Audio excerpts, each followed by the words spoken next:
Also have some of our information from our condom study that I had mentioned earlier, some of the recruiting materials that we had used.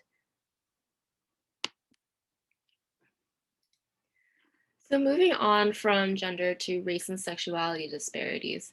In the condom study that I had mentioned earlier, we have heard from multiple LGBTQIA participants that they believe that they're less at risk for STIs and do not believe that they need to use barrier methods such as condoms to protect themselves while with their partners. This misinformation is important to dispel, as anyone that is sexually active is in fact at risk for STIs, no matter how many partners you have or your sexuality. Getting tested is the only way one can know that they're free from STIs. From the literature, a study which used information collected in the 2013 to 2015 National Health Interview Survey, differences due to race and sexuality were noticed. Before I launch into this huge spiel about their project, I should mention when I say sexual minority, I am referring to those that are identifying with the LGBTQIA plus community. So Black sexual minority men were more likely to be uninsured than their Black heterosexual counterparts. White sexual minority men are 42% more likely to delay healthcare because of costs. Hispanic and Latinx sexual minority women were less likely to have gotten a mammogram in the past year and were more likely to delay healthcare due to costs than their heterosexual counterparts. White sexual minority women were also found to be less likely to have a usual place for care compared to white heterosexual women. Reasons for risky behaviors among queer individuals include lack of education due to sex ed and the field in general being very heteronormative, ineffective use of condoms, and lack of testing. Moving on to just some of the racial disparities within the field. Sorry about that, I just got a notification. Okay. Moving on to just some of the racial disparities within the field, a 2012 study done by the Bixby Center for Global Reproductive Health found that less knowledge about contraceptives is associated with decreased use of more highly effective forms such as LARCs.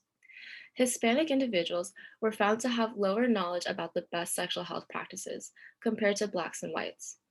Years of government breaking the trust of this population has yielded this gap in knowledge. A study done by Bai et al. In 2010, which used data from the ACH and CHA survey that measures college students' perceptions and health issues, found that white students were more likely to engage in riskier sexual health behaviors, such as not using a condom during oral or penetrative intercourse. And yet, Black students were experiencing worse sexual health outcomes, such as STIs. This may have been because Black students were getting tested more frequently than the white students. However, the disparities between races cannot be ignored.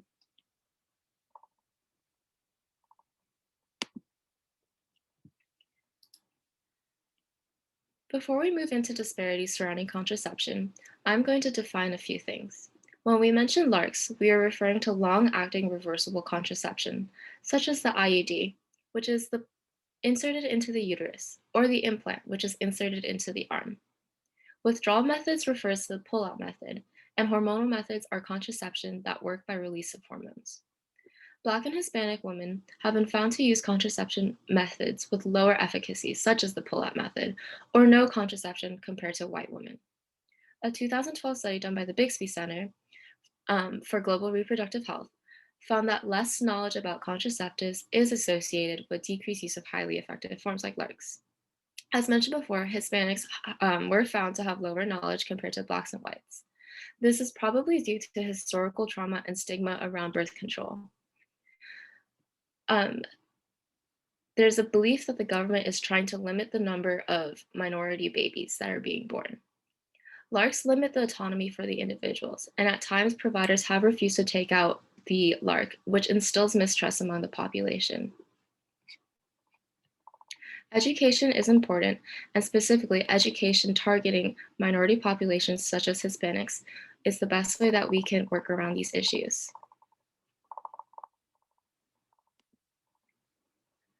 And I am going to show a quick video around disparities of contraceptive use. Let me know if the sound works.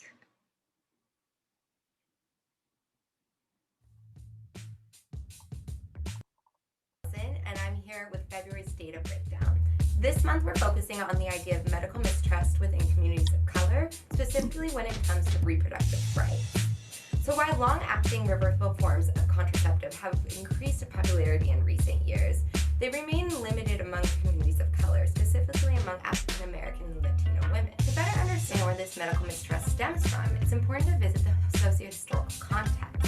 Beginning in the early 20th century, women of color were often forced into sterilization and the promotion of eugenics through birth control campaigns. This resulted in a general medical mistrust among women of color and is compounded by perceived racial and gender discrimination. Now, if you want to learn more about this, in this month's data breakdown, I go into and explore a study that looks at contraceptive choices among women of color and their experiences with gender, economic, and racial discrimination. Check out this month's Not Your Mama's podcast, where they speak to researchers, activists, and providers to learn more about the history of medical mistrust and reproductive justice. So that concludes this month's data breakdown. Make sure to check us out next month, where we bridge the gap between research and action. Thanks.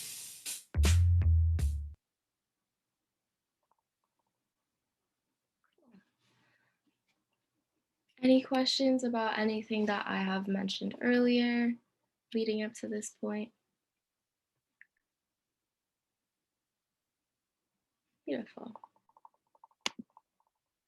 So now we're going to move into the discussion portion of this presentation, where we will be discussing just everything that was covered, what we think we can do to address these discrepancies, next steps that we can take, and have you ever fallen into any of the disparities that was discussed, and have you ever considered any of the points that was raised within your own lives?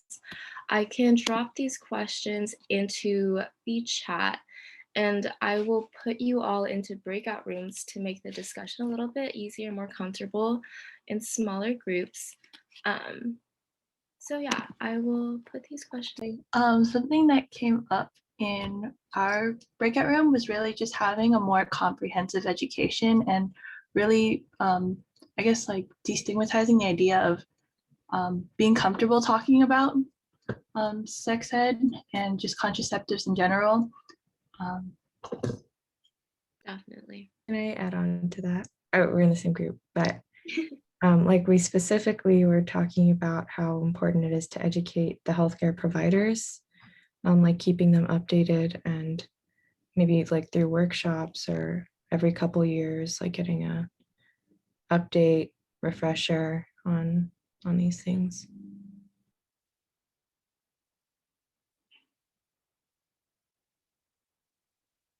Yes, definitely talking about sex ed and normalizing conversations about sexual health. You know, you can't have these conversations unless more people are more comfortable about discussing these topics that previously have been such private matters that people are very uncomfortable talking about. I am curious though, what are your thoughts on like, how do we address the discrepancies we see in contraceptive use, right? Because education isn't gonna solve that.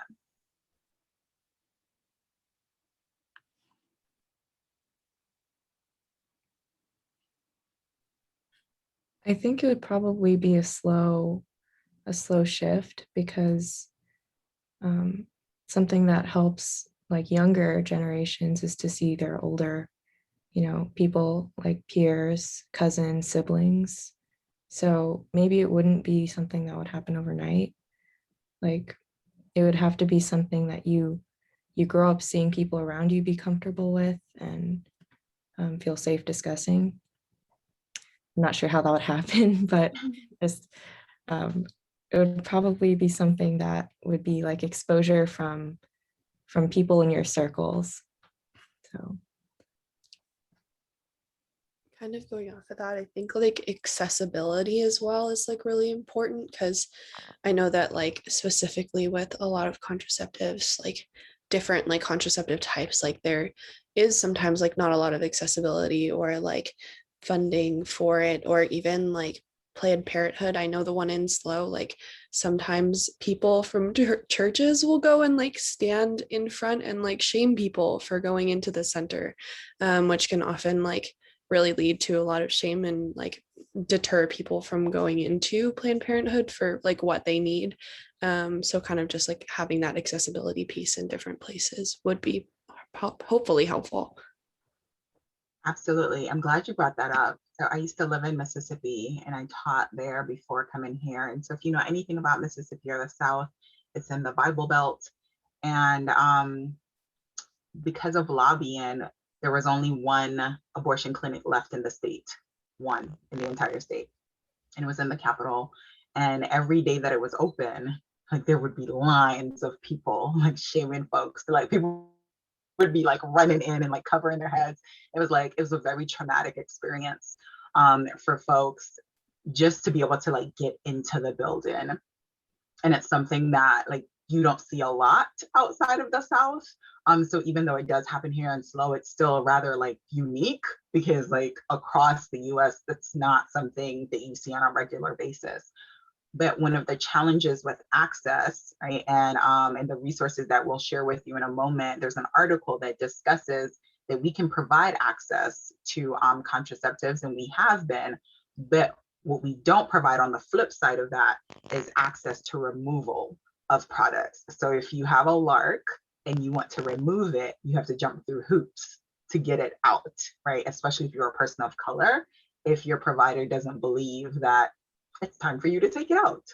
Or if they believe that you should be keeping this in because you don't need to have babies, right? Whatever their own biases about you in your life, there's a lot of data around the challenges around that. So access to getting the product is one thing, but having access to remove the product is a whole nother issue. And so Julie mentions here, one of the things that we talked about in my group is that sex education across the states is so different and they all have different standards. Absolutely. One kind of solution that we thought of specifically for Cal Poly community was like making a required curriculum over the summer before students arrive at campus. You are speaking my language, Julie. So this is exactly what I advocated for at my previous institution, was the fact that when students do come to institutions of higher ed, they're often coming from different places, right? So while even state schools, most of the students are coming from within the state, there's no guarantee that they spent their entire time in the state. So the education they receive varied. And so what you have is, well, if we're using Cal Poly, for example, 22,000 students who have all received 22,000 different sex ed, right? And so you think about the hookup culture of college, you think about the sexual norms of coming into adulthood, and everyone has different expectations and ideas of what that is based on what they learned. But no one's having that conversation when you get to college, right? Because no one wants to be the person to say, well, I don't know what that is, or, you know, because everyone thinks that this is normal. And so folks just go along with it. And end up hurting themselves, whether it's emotionally or physically. So I really like that idea, Julian. I think it's something we definitely need to have more of, is having some sort of baseline sex ed on college campuses. So Noemi says, maybe also pushing for science-based sex ed resources for students, more Zoom seminars, articles in newspapers, social media, since a lot of states still don't require it, encouraging abstinence only in schools. Yes, so the encouragement of abstinence only is a very Southern thing, because again, of the Bible Belt and the intersectionalities of religion and sexual health. And so I've dropped in our resources for this week a podcast that was mentioned in the video, Not Your Mama's, don't remember the rest of it now. Oh, Not Your Mama's podcast. And one of the topics she discusses, she interviews someone and talks about like, can the two coexist, right? Like, can you be someone of faith and also have sexual autonomy? And so it'll be an interesting listen for those of you who are interested, because it definitely comes up a lot more in those Southern states than it does in the rest of the country.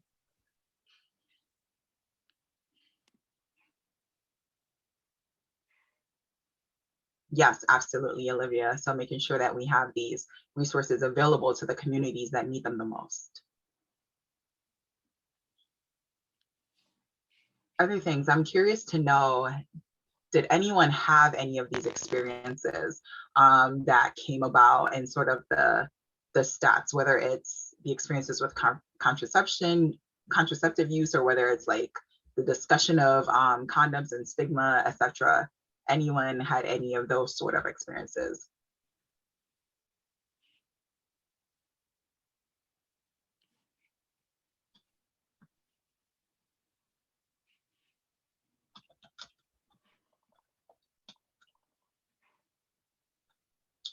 I'm seeing a lot of talk in the chat about providing these resources to students before college because students may not go to college, and this is great. So this is the work of your policymakers, right? So making sure that you are encouraging folks to vote, and not, when I say vote, I'm not talking about presidential election because that has nothing to do with this, right? This is voting at the local level, because that's what determines what is taught in schools. Schools are funded by residential taxes. So the houses in the neighborhood is who pours into those schools, and also who gets to decide what is taught at that local level. So that's where your advocacy comes in.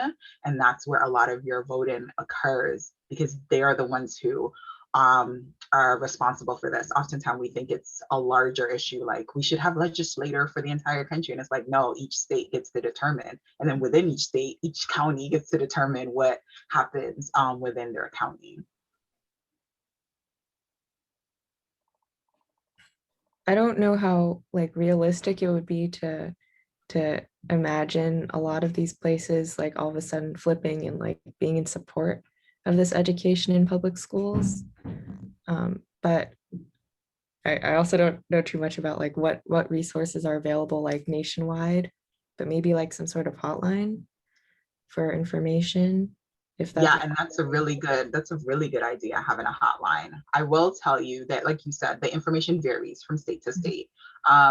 So in Mississippi, I trained K-12 teachers. So as a former K-12 teacher, I would train K-12 teachers on sexual health. And a lot of the challenge that comes up, as you can imagine, is folks are not comfortable, right? So even if I'm going to do it, because again, we provide sex ed in K-12, but we don't provide training for said teachers, nor do we provide sort of like a requirement. To teach sex ed, you get to be a health teacher. And to be a health teacher, you could have a bachelor's in anything. So you might be a football coach, you might be a soccer coach, you might be someone who actually has health education training, and your health education training may not be sexual health.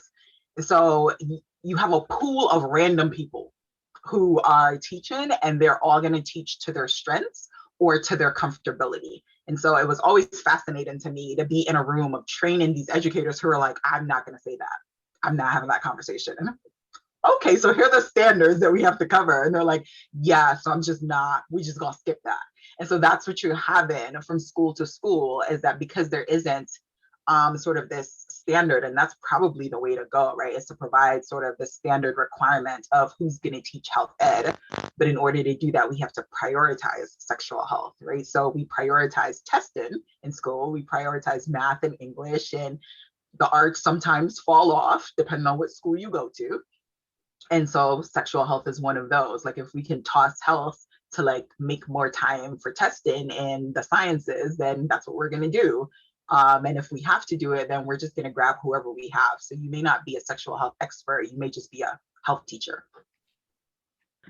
would it be like reasonable to I'm actually pretty sure that my school wasn't like the sex ed that we got wasn't even taught by the teachers. It was like a different group came in. And I wonder if in like places where teachers wouldn't be comfortable, if programs that bring people from outside the schools in would be something. It's definitely an idea. The question is who pays for that program to come in, because it's not free.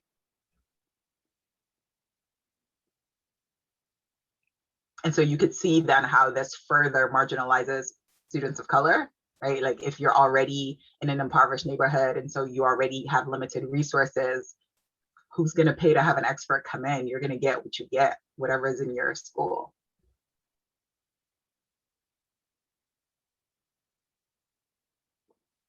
Are there questions or thoughts on what we've presented?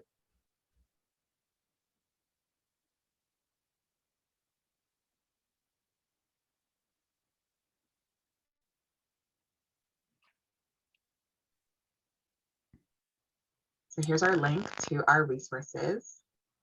It's a Google Doc page. And so you just use the tiny URL, Sex Disparities. You should be able to get there. You'll see resources of places, advocacy sites, both locally and nationally, that you could be a part of. You'll also see some additional read-ins of things that if you're interested in learning more about this topic, to check those out. And then some of the sources we used along with the link to the video that was included today. Let me drop that link in the chat. Sure. Thanks.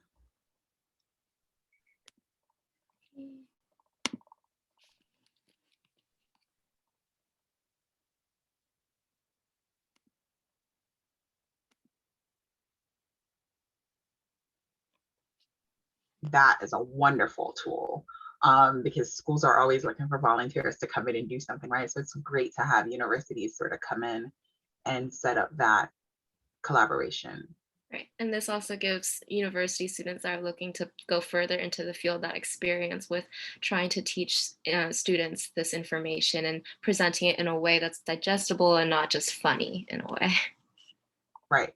And you raise a good point, Noemi, about being close in age, right? So that helps to get that information from someone you consider a peer versus someone you're like, you have no idea what I'm going through.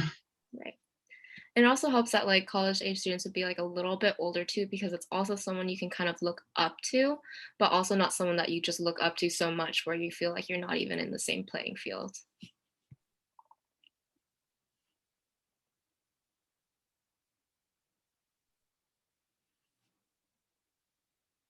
So we want to thank y'all for attending. That's all we have for you today. Thank you very much for being here. This was a lot of fun. Thank you.